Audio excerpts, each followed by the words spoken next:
The Legend of Jigong, Chapter 79. And our source material drops us right into the deep end of that exact conflict. I mean, we open with a scene where the tension is instantly palpable. You can cut it with a knife. Truly. So Jigong has been brought before Magistrate Wu of Longyu County, and we were starting right where the power dynamics of this ancient world are most explicitly defined and violently enforced, frankly, inside a local courtroom, or yamen. It is the absolute perfect setting to establish the stakes, because the courtroom in this era, it isn't just a place where polite legal arguments happen. It is the ultimate physical arena of secular earthly authority. When you walked into a yamen, you were basically walking into a machine designed to strip you of your individuality. Wow, yeah. And, completely subordinate you to the state. So let's look at this opening confrontation because the dialogue here is just incredible. Yeah. Magistrate Wu is sitting elevated behind his big desk, looking down at Jigong, who is, in his ragged monk robes. Looking like a vagrant. Right. And the magistrate demands to know why this mere monk isn't kneeling before him, because this is standard, non-negotiable protocol. If you are a commoner in front of the magistrate, your knees are on the floor, period. It's the physical manifestation of the state's absolute power over the individual. Exactly. By forcing you to lower your physical body, the system is forcing you to acknowledge that the magistrate, who is acting as the direct arm of the emperor, holds your fate in his hands. It's an act of submission before the legal process even gets started. Right. But Jigong completely refuses. He just stands there. And his exact reasoning from the text is just so fascinating. It really is. He looks up at the magistrate and says, magistrates have their dignity, monks have theirs. I don't break the law. There's no Buddha here. Who should I kneel to? We really have to break down the philosophical weight of that statement because it is a massive ideological challenge. Absolutely. Jigong is actively rejecting the absolute blanket authority of the secular state. He is claiming a completely separate parallel jurisdiction for himself. The spiritual world. Yes, the spiritual world. Notice his phrasing, too. He acknowledges that the magistrate has dignity within his own sphere. Right. He isn't saying the magistrate is a nobody. Exactly. Or that the office itself is a joke. But he's establishing that monks have their own dignity, which is derived from a completely different transcendent source of authority. Okay, wait, but if I'm putting myself in the magistrate's shoes here, is Jigong just being incredibly arrogant? How do you mean? Well, it feels a bit like a modern citizen showing up to, traffic court and loudly claiming the judge has no jurisdiction over them because they are a quote-unquote sovereign citizen. Oh, yeah. Refusing to recognize the flag with the gold fringe in the room. Exactly. Except, in Jigong's case, the guy might actually have literal divine backing. That analogy actually maps perfectly to how the magistrate perceives this moment. To Magistrate Wu, Jigong sounds exactly like one of those disruptive people in court reciting pseudo-legal jargon to get out of a speeding ticket. Right, it just sounds like pure insolence. Pure, unadulterated insolence. The magistrate's entire worldview is built on this strict Confucian hierarchy. Yeah. And he just cannot comprehend someone stepping outside of it. But unlike the guy in traffic court, Jigong's refusal is rooted in a real theological argument. Yes, he adds those two crucial caveats. I don't break the law, and there's no Buddha here. He's laying out a logical trap. He is pointing out the absolute absurdity of demanding reverence simply for a title. Jigong's logic is basically, if I had committed a secular crime like theft or assault, then sure, I would fall under your secular jurisdiction and I'd kneel. Makes sense. But I haven't broken your laws. Now, if this were a temple and a statue of the Buddha were present, I would kneel then too, because that is my spiritual jurisdiction. Right. But we are in a secular courtroom, no crime has been committed by me, and there is no deity present. So logically, why on earth would I lower myself to you? He is directly challenging the state's monopoly on dignity. And Magistrate Wu, predictably, is furious and completely skeptical. Naturally. I mean, he's looking at this guy in dirty, torn clothes that claims to be the famous Jigong from Lingyan Temple. The magistrate demands to know why Jigong is even in his county if he isn't there to submit to the court. Right, like what are you even doing here? So if Jigong is rejecting the magistrate's authority, how does he justify even being there? Does he just, claim divine immunity, or is he actually playing the bureaucratic game too? Well, this is where Jigong escalates the situation brilliantly. He doesn't just say, oh, I'm a holy man passing through, leave me alone. He actually claims an earthly authority that theoretically supersedes the magistrate's own authority. He drops a massive name. It's a huge name. Jigong says he is in Longyu County on the direct orders of Chancellor Qin. He claims he's on this official mission to catch a notorious thief named Hua Yunlong, who apparently stole a highly valuable jade bracelet and a phoenix crown back in linen. Right. And he doesn't just expect the magistrate to take his word for it either. No. Jigong points out that he has 2 actual linen constables standing right there with him, Chai Yuanlu and Du Zenying. Ahmed Jakin Wu immediately calls those 2 constables forward. He interrogates them. And they confirm it. They do. They confirm their identities. They state very clearly, yes, Your Honor, we are official constables from the Linden Prefectural Yamen, and we are here with this monk on this mission. So you would think, okay, this is the moment the magistrate backs down. You'd think so. He has visual confirmation from sworn officers of the state.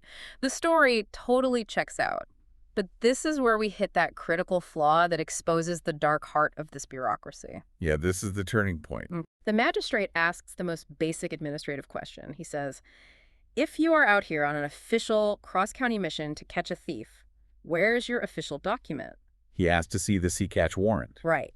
The sea catch warrant, or Haibu Wenshu, was the formal, officially stamped paperwork that authorized law enforcement to cross jurisdictional lines. In the Song Dynasty context of this story, it is the absolute lifeblood of the legal system. And Jigong's response to this demand is just, it's so casual, it's almost terrifying. It really is. He just looks at the magistrate and says, oh, the warrant? Yeah, I lost it at Yangzin last night. You just misplaced his supreme authority. Oops. I want to introduce a modern analogy here because it really clarifies what just happened. It's like trying to get on an international flight. Okay, I like this. You can have, like, the pilot of the airplane, your own mother, and an armed police officer all standing at the gate vouching for your identity. They can all say, yes, this is definitely John Smith. Exactly. But if you do not have that little physical passport booklet in your hand, the gate agent is not going to let you on the plane. Never. The system physically cannot process you without the paper. That is exactly the mechanism at play here. When Jigong casually admits he lost the paperwork, it raises a massive question about how reality is defined in a heavily bureaucratic society. What happens when the physical documentation of a fact just disappears? For Magistrate Wu, the truth simply ceases to exist. He goes into an absolute unbridled fury. He really loses his mind. He dismisses the entire story as impossibly convenient. He literally yells, there's no such coincidence.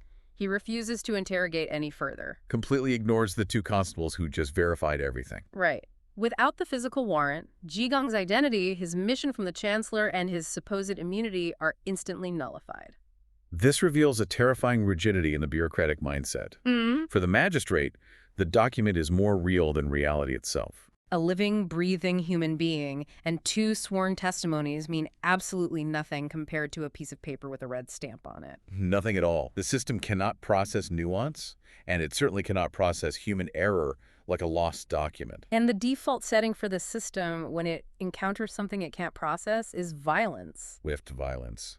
Magistrate Wu instantly orders his men to give Jigong 40 heavy blows with a bamboo board. We should be really clear about what that means. 40 heavy blows with a bamboo board isn't a slap on the wrist. No, not at all. In this historical context, that is a potentially lethal or permanently crippling punishment. The state is about to physically destroy him over an administrative filing error. The tension is at its absolute peak. The soap runners, the court enforcers, they grab Jigong, throw him down, and raise the bamboo boards. And Jigong just starts yelling, I'm going to be beaten, I'm going to be beaten. But just as the physical punishment, the ultimate expression of that rigid, unyielding legal system is about to strike, the entire bureaucracy is short-circuited. Saved by the bell. But how does a system that rigid get stopped? I mean, it isn't halted by a higher law, and surprisingly, it isn't halted by Jigong using divine magic either. No, it is stopped by the invisible machinery that actually runs the world. Personal connections and favor trading. Exactly. The text moves us from this theoretical clash of dignity and jurisdiction straight into the messy, complicated reality of human networking. Let's look at how the rescue unfolds, because it's wild. Jigong is literally on the floor, the boards are in the air. Right. Suddenly, a man comes rushing into the courtroom from outside, frantically shouting, "Don't hit him! I'm here!" Perfect timing. This man is Yin Shixong. He's a squad head in Longyu County, specifically the head of the 8th Squad, working directly for Magistrate Wu. Right. Yin Shixong runs right up to the bench and says, "Please, Your Honor, don't beat him. I recognize him." This is indeed the holy monk Jigong from Lingyan Temple. Now, if you are reading this or listening to this, a massive question should be flashing in your mind. How in the world does a random, low-level police squad head in Longyu County personally know a chaotic, supposedly divine monk from the prestigious Lingyan Temple way over in Linen? Right, it feels incredibly convenient. Almost like a cheap plot device. And the author knows you're thinking that, which is why the narrative suddenly pauses the impending execution to deliver this incredibly intricate, hyper-specific backstory. Oh, the tangent is amazing. It is. The author uses this moment to give us a masterclass in mapping out the favor economy, a concept deeply embedded in Chinese culture known as guangxi. We really need to unpack guangxi because it is the engine of this entire sequence. How does this backstory even unfold? Well, guangxi isn't just like networking the way we think of it today, swapping business cards at a convention. Right. It is a highly complex, inescapable ledger of social debts and obligations that can completely transcend written law. And the chain of events the text details here is a perfect illustration. Because it starts with a literal crime. This does. The text explains that previously our guy Yin Shixong was in Lin, and he broke into a place called Chancellor Qin's Geshen Tower. He committed a major burglary. And what did he steal? An artifact called a 5 Thunder 8 Trigrams Heavenly Master Talisman. So we're establishing right away that Yin Shixong is a man willing to trespass at the highest levels of government to acquire a highly valuable mystical object. He's definitely not a Boy Scout. No. But during this chaotic heist, things went sideways, and Yin Shixong somehow ended up saving the life of another man named Xu Jiping. And it was during this whole chaotic escape that Yin briefly saw Jigong. Right, just a passing glance. But enough to recognize his face later on. That's the seed. But the real mechanism of guangxi kicks in with what happens to the man Yin saved. Xu Jiping doesn't just disappear into the background. Right. Xu Jiping goes on to take the imperial examinations. He passes, and he is subsequently appointed as a county magistrate. We really have to pause and understand the gravity of that. Yeah, how big of a deal was it? Huge. The imperial examination system, or Keiju, was unimaginably difficult. Men spent decades studying the Confucian classics just to try to pass. And the pass rate was terrible, right? Incredibly low. To pass the exam was to instantly elevate yourself and your entire family into the ruling elite. So Yin Shixuang didn't just save a random guy. He saved a future instrument of the state. Exactly. He holds the ultimate trump card of a life debt over a man who now wields tremendous systemic power. And naturally, Yin Shixong decides to cash in that chip. He needs a job. So he travels to where Magistrate Yu's Zipping is stationed and basically says, hey, you remember when I saved your life? I'd like to work for you now as a Yamen underling, a runner. And this creates a huge sociological crisis for Magistrate Yu. The text details his internal monologue, and it is just a brilliant look at workplace dynamics. It really is. Xu thinks to himself, you are my savior. I literally owe you my life. If you work for me and I am sitting comfortably behind my desk while you have to stand at attention like a servant, I am going to feel incredibly uneasy. My conscience cannot bear it. But, Xu continues to reason, if I let you sit down while you were on duty in the courtroom, it violates all the rules of decorum, the dignity of the office, and the strict Confucian hierarchy of the state. It is the ultimate social paradox. Truly. You cannot have the guy who kept you from bleeding out fetching your tea. It violates the deep moral contract of gratitude. But if you try to honor that gratitude by treating him as an equal in the workplace, you violate the rigid systemic rules of the entire bureaucracy. The system isn't built to accommodate personal gratitude. Exactly. What the author is doing here is peeling back the curtain. Yeah. We just saw Magistrate Wu ready to kill a man over a missing piece of paper, representing the ultimate triumph of formal procedure. Right, absolute rigidity. But here we see that behind closed doors, human relationships, emotional debts, and the desperate desire to avoid awkward social impropriety are actually what dictate how power is distributed. So what does Yu Zepping do? He finds a loophole, he passes the buck. He absolutely does. He writes a glowing letter of recommendation for Yin Shixong, completely bypassing the normal hiring protocols, and sends Yin to his former classmate, his old school buddy, who happens to be Magistrate Wu of Longyu County. The very same Magistrate Wu who is currently sitting on the bench demanding Jigong be beaten. Right. And because Magistrate Wu and Xu Jiping are Tongshuang Ziji, which translates to close classmates and confidants, Magistrate Wu cannot refuse the favor. He looked terrible. He cannot reject his powerful friend's savior without damaging his own guangxi with Xu Jiping. So, Magistrate Wu takes Yin in and immediately makes him head of the 8th Squad. It is staggering when you lay it all out. You have this massive, terrifying legal system that projects absolute unyielding authority. Yeah. Yet its actual personnel decisions are built on a bizarre foundation of stolen talismans, unpaid life debts, and two guys who went to school together trying to solve an uncomfortable seating arrangement. It completely undercuts the majesty of the courtroom we saw in the very first scene. The magistrate's dignity, which he was defending so fiercely just a moment ago, is actually entirely dependent on this fragile, invisible web of personal favors. And the moment Yin Shixing identifies Jigong, we see that rigidity vanish instantly. Oh, complete. Magistrate Wu's attitude pulls a complete 180-degree turn. The panic just sets in. Magistrate Wu suddenly realizes he is about to beat a monk who is personally vouched for by the man who saved the life of his best friend and political ally. The bureaucratic rules, the missing warrant, they just evaporate in the face of the Guangxi network. Instantly. Magistrate Wu actually jumps down from his elevated seat. He rushes over to Jigong and starts profusely apologizing to the holy monk. Groveling, basically. Yeah, he says, "Please don't blame me. I was temporarily muddled. Please come up and take a seat." And Jigong, cool as can be, brushes off his tattered robes and says, "Don't mention it. Ignorance is no crime." Just like that, the power dynamic in the room entirely flips. We move from a tense legal dispute about jurisdiction and missing paperwork into a completely different genre of story. Right. Magistrate Wu's authority has been thoroughly checked, he is deeply embarrassed, and now he desperately needs a favor from the chaotic monk he just tried to assault. This shift propels us right into the central mystery. Now that they are sitting as equals, the magistrate confesses his desperation. He says, "Holy monk, I have heard you possess boundless Buddhist magic and can see into the past and the future. I have a massive problem." A huge problem. He explains that right there in Longyu County, he is sitting on 3 unsolved murder cases. We need to understand the pressure Magistrate Wu is under here. In the traditional Chinese legal system, a local magistrate was evaluated heavily on his ability to maintain order. So 3 murders is bad. Very bad. Unsolved murders weren't just a tragedy for the victims, they were a massive black mark on the magistrate's career. If he couldn't solve them, he could be demoted or fired by his superiors. And these aren't just difficult cases, they are impossible. The magistrate admits there are no suspects to be found and absolutely no witnesses. He is facing career ruin. He begs Jigong to use his divine sight to tell him the truth. But Jigong doesn't do what you'd expect. No, not at all. I mean, if he's truly divine, you'd think he'd just close his eyes, point a finger to the east, and give the magistrate a name and an address. But that wouldn't serve Jigong's larger purpose. His methods are entirely unorthodox. He refuses to simply hand the magistrate the answer. Instead, Jigong asks the court attendants to bring him the 4 treasures of the study, which are paper, an ink stick, a writing brush, and an inkstone. Right. He turns his back to the magistrate, secretly writes something on a piece of paper, folds it up, hides it inside his sleeve, and then seals it.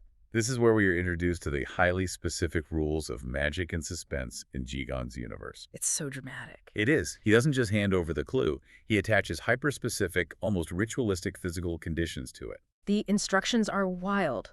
Jigong hands the sealed note to Magistrate Wu and says, "Keep this safe on your person. You must leave this yamen and go to Yang's Inn outside the East Gate." Which, by the way, is a brilliant callback. Oh, because that's the exact same inn where Jigong earlier claimed he lost his sea catch warrant. Exactly. He says, "You have to go there, personally inspect the corpse, and then come all the way back here.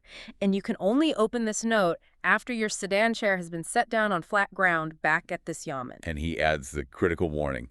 If you open it early, the magic will not work. It will lose its effectiveness. I love this because it is the ultimate theatrical flair. It's exactly like a stage magician pulling a volunteer from the audience, handing them a sealed envelope before the show even starts and saying, "Keep this in your pocket. Right, don't open it. Do not look at this until you are safely in your car driving home tonight or the universe will implode." It builds this incredible agonizing suspense. It really does. But why? If Jigong knows the answer, why make the magistrate jump through all these seemingly arbitrary hoops? Well, it is about establishing psychological control. Think about the journey Magistrate Wu has been on in the last 20 minutes. A total roller coaster. He went from absolute dictator to apologizing host, and now Jigong is turning him into an obedient, subservient participant in a mystical ritual. Right. By dictating the exact physical conditions for opening the note down to the detail of his sedan chair resting on flat ground, Jigong stripped the magistrate of his autonomy. He's making the highest secular authority in the county run an errand just to prove who is really pulling the strings? Exactly. The magistrate isn't leading an investigation anymore. He is following the choreography designed by the monk. Right. And the magistrate, terrified of his unsolved murders and awed by the monk's confidence, totally buys into it.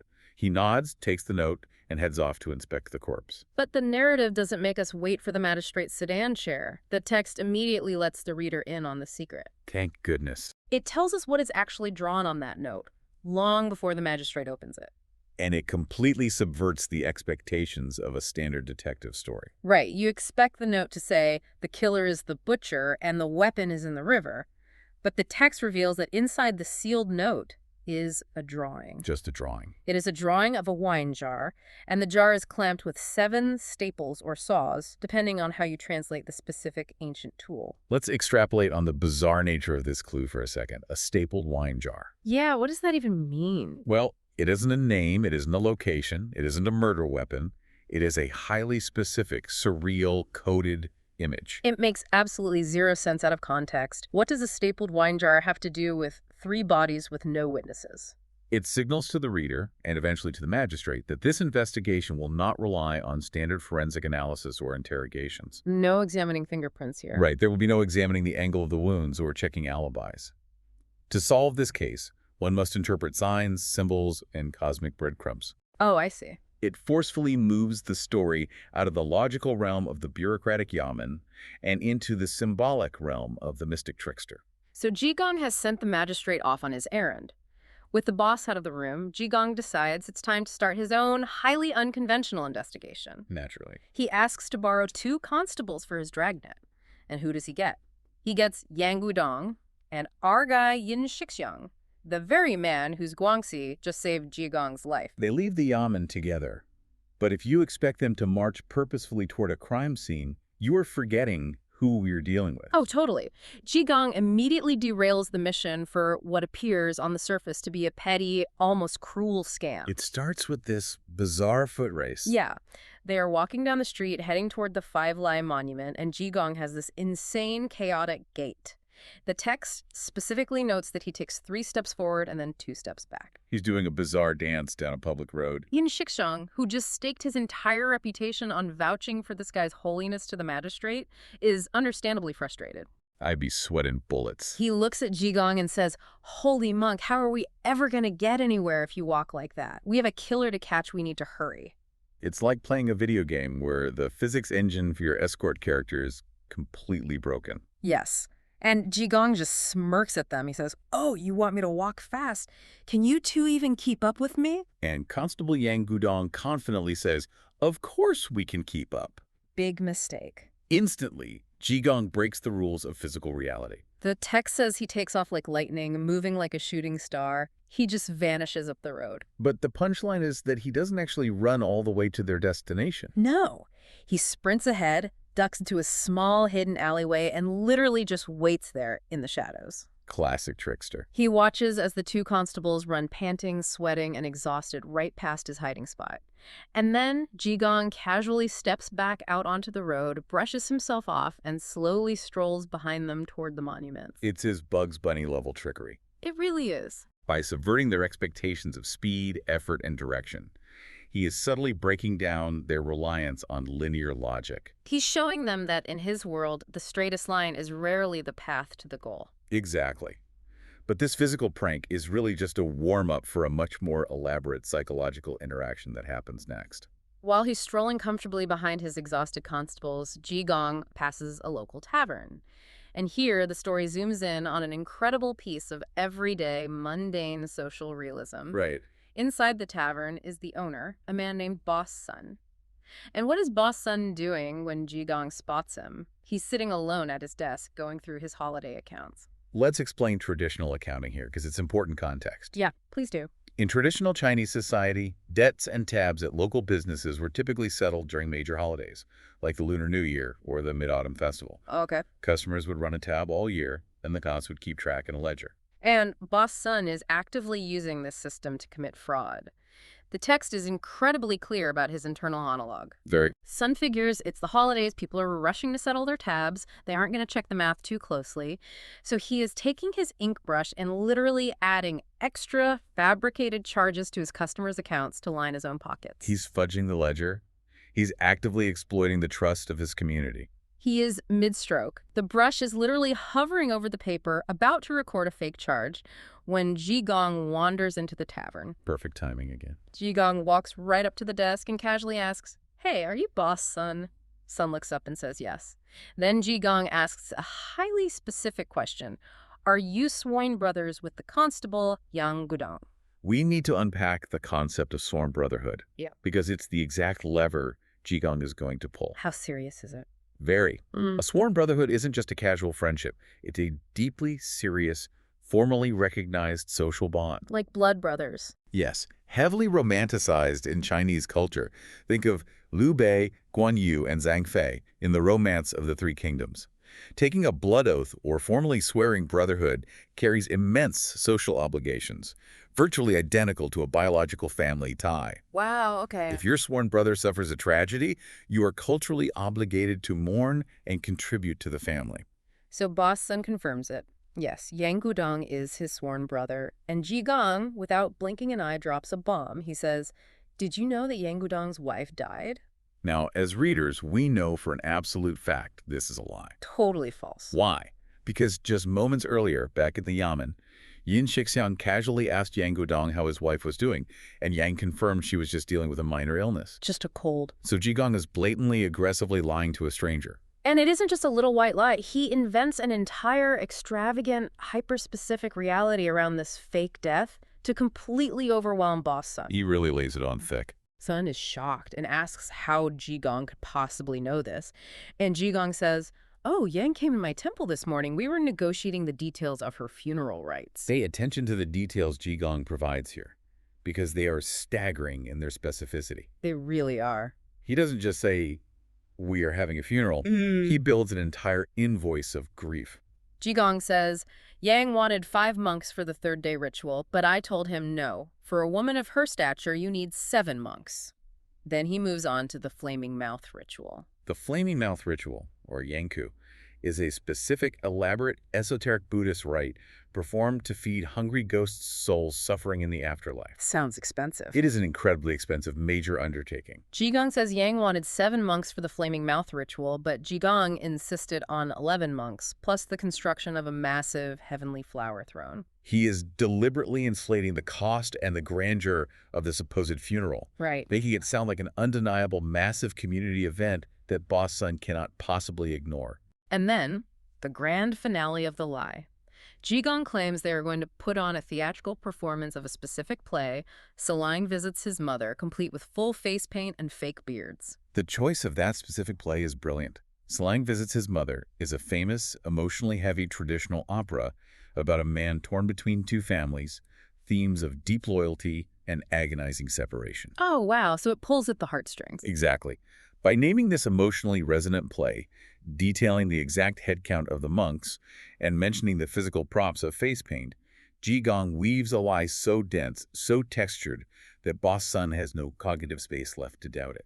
It is the absolute hallmark of a great con, overwhelming the mark with mundane, verifiable-sounding details so they accept the core premise. Precisely. And the physical fallout is immediate.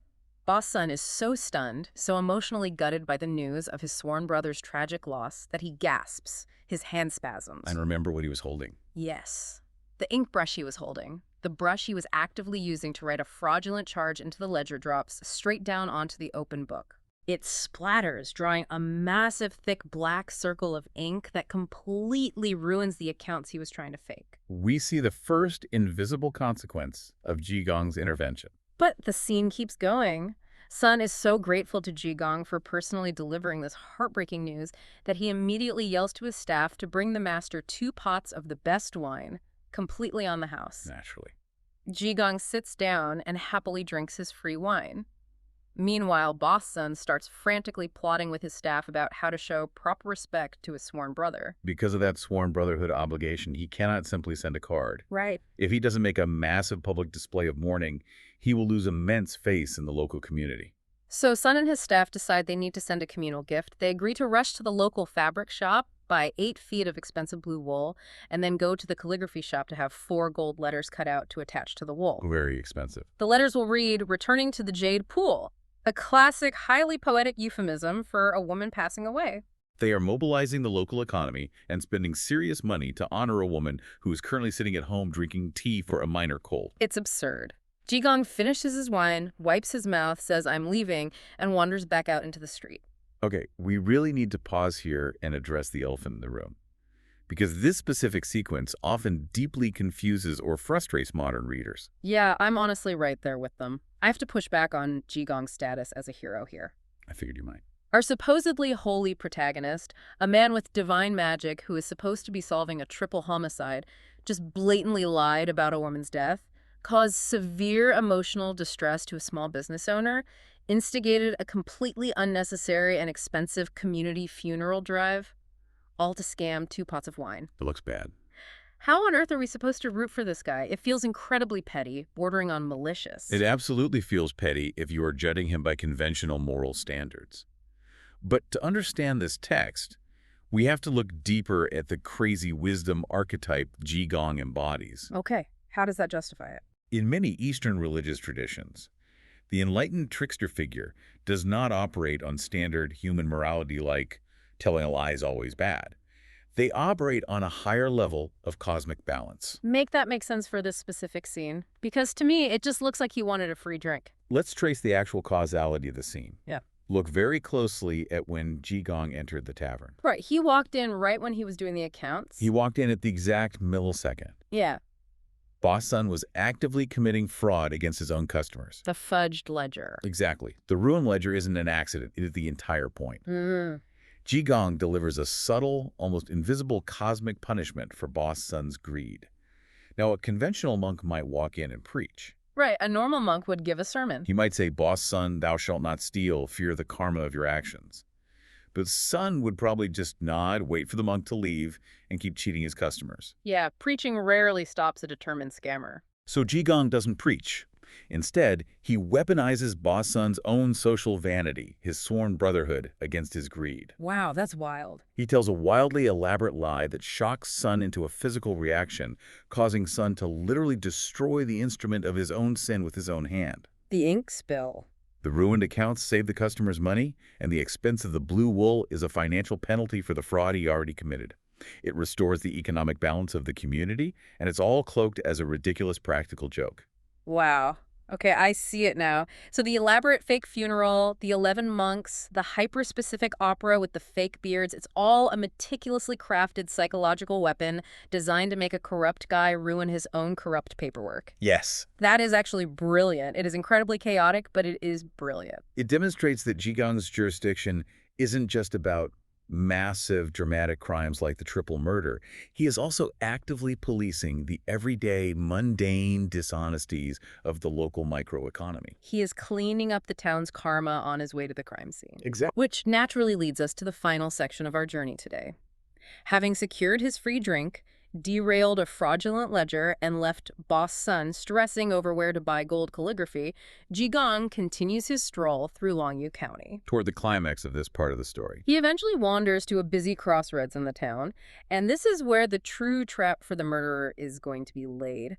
But the most surprising part, it is grounded entirely in local business rivalries, not magic. We see another masterful shift in tone from the author here. We just had a sequence involving cosmic karma and trickster lies, and now the text steps completely away from divine monks to detail the cutthroat, grounded reality of market competition. It is a literal tale of two taverns. Jigong arrives at this crossroads and sees a stark, almost comical contrast. Day. To the south is a restaurant called Delongju, and Delongju is bumping. It is loud, chaotic, and packed to the rafters with customers. Sounds like a great place. The text gives us this vivid sensory description. You can hear heavy knives furiously chopping on wooden blocks. Waiters are yelling out orders over the din, and it's so crowded you couldn't squeeze another body inside if you tried. It is the absolute picture of economic vitality and success. But then you look directly across the street to the north to a place called Erlongju, and it is a completely, utterly dead zone. There is not a single customer. The boss is fast asleep at the front counter.